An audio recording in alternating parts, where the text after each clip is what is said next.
I serve as the point of contact or the point of communication between the NCAA National Office, the MIT Athletics Department, and our campus community when information around inclusion or inclusive programs, emerging diversity issues, and other related initiatives that need to be shared. I was really excited when Dr. Grant came to me and asked me to serve as our diversity, equity, and inclusion officer. It was some work that I was already doing, even from back when I was an undergraduate, when I served as president of the student body at Rusk College. And the kind of work that we were doing long before the death of George Floyd, we were talking about, how can we be more inclusive and how can we make our department more diverse, here. And so the excitement around that, I was just overjoyed because of the kind of people I was going to be working with. And it wasn't only me who was passionate about this kind of work, it was the people across DAPR and across MIT.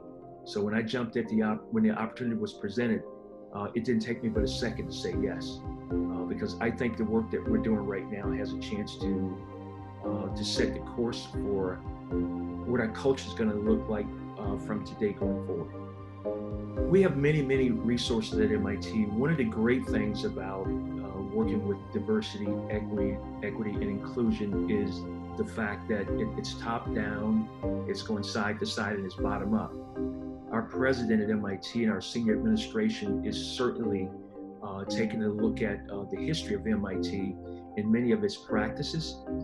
And he sent out some communication back during the summer, sharing with all of us that there will be a diversity, equity, and inclusion officer for each department on campus. And so that lets you know that it's not going to be something that's a one-off, that this is something that we want to be sustained.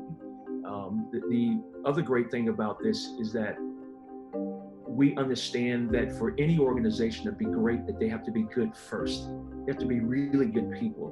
And when anybody asks me what's the best thing about MIT, the first thing I say, it's its people. We've always invested in technology and being the best that we can be in many areas. And here's an opportunity for us to invest in people. And I think MIT's in the process of doing just that, of further invest in people. And MIT's doing that. Some of the areas that I would like to see, those at the NCAA National Office, begin to take a look at is some of,